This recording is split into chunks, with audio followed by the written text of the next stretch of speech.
We've heard tales of the toughest players football has ever seen. Ronnie Lott opting to have his finger chopped off just to get back into a regular season game, Phil Rivers playing through a torn ACL, and Trevor Lawrence suffering through 13 games of Urban Meyer. It was awesome. We had a great day. That's all well and good, but those stories have been told time and time again. Today, we're going to shed some light on the tales of toughness and endurance you've likely never heard of before, and that's coming up right after this. Think about how far man has progressed in the last 30 years. Wow, space is vast. But I'm not talking about telescopes, I'm talking about male grooming. And not just trimming your ball hair. Yeah, you gotta take care of your entire universe, and that means your whole body. That's why Manscape engineered the Platinum Package 4.0 with scientifically proven products to keep your ass clean and smelling great. There's the body wash, and for you people that have hair, the 2-in-1 conditioner duo that can cut your shower time in half. Then there's my favorite, the stick deodorant that I use every day, and the best part, it's aluminum free and does not leave streaks on your clothing. And for deodorant down low, don't forget about Crop Preserver Ball Deodorant. Oh, but wait, the Platinum Package includes the Lawnmower 4.0 and this Weed Whacker nose and ear hair trimmer. This really is the ultimate in male grooming. So after this video, head on over to manscape.com/5-points to get 20% off your order and free international shipping, plus 2 free gifts. Again, that's manscape.com/5-points for 20% off, plus free shipping and 2 free gifts. Jack Youngblood. For 14 years, Jack Youngblood was a stalwart at defensive end for the LA Rams, earning himself a spot in the Hall of Fame. His resume speaks for itself: 5 first-team All-Pros, 7 Pro Bowls, and a trip to the Super Bowl in 1979. But it's that 1979 season that cemented Youngblood's reputation as not just one of the best players in NFL history, but one of the toughest SOBs to ever lace them up. He's known as the John Wayne of football, and he fucking earned that title. During the Rams' playoff run in '79, following a regular season where he tallied 18 sacks, Youngblood played every postseason game with a fractured left tibia. Despite the literal broken leg, Youngblood sacked Roger Staubach in the divisional round and helped lead LA to their first Super Bowl appearance. A few years later, when the Rams switched from a 4-3 defense to a 3-4, it looked like Youngblood would no longer be a fit in LA. At just 240 pounds, he was severely undersized for the scheme.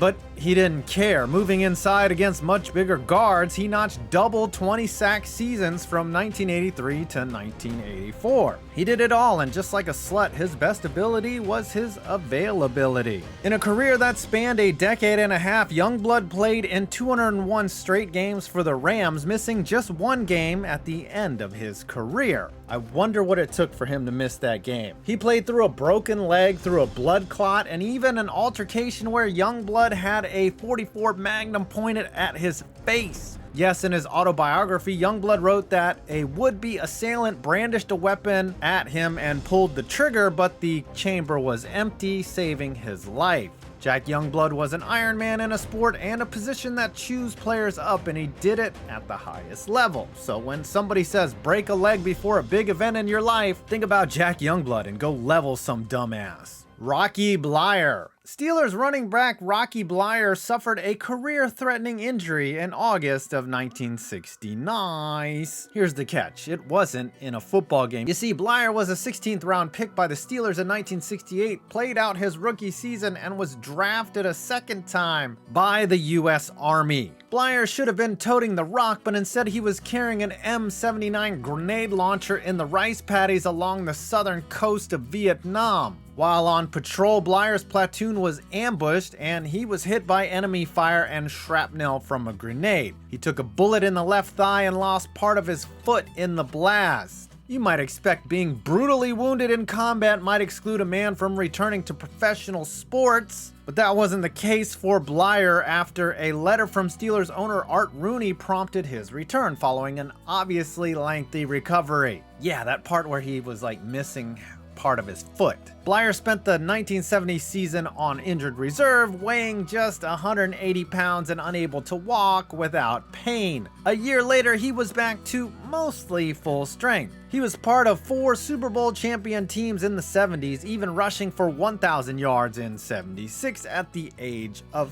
30. 2 years later, Bleier scored a touchdown in Super Bowl 13 against Dallas, one of the greatest games ever played. There are few players who showed more toughness and resilience than Bleier, wounded in battle, missing literal body parts and becoming an integral part of an NFL dynasty. In 2019, he returned to Vietnam to the same rice paddy where he was wounded 50 years earlier. He was overcome by emotion, knowing what could have been the end to his journey was the start to another one. That's freaking toughness. Donovan McNabb. The lasting image of Donovan McNabb's career might be him puking on a field. And just because he was hungover and tossing cookies for 1 or 2 games doesn't mean he wasn't a tough SOB for the rest of them. The most shining moment for McNabb came late in the 2002 season when the Birds hosted the Cardinals. On the 3rd play of the game, McNabb was sandwiched by 3 defenders and severely twisted his ankle. McNabb refused an x-ray, had the ankle taped up, returned to the game and fired 4 touchdowns in a crucial victory for the Eagles. After the game, it turned out McNabb hadn't actually sprained his ankle. He broke that fucker in 3 places. It's sad to think that Donovan McNabb has been overshadowed since the Eagles traded him in 2010 to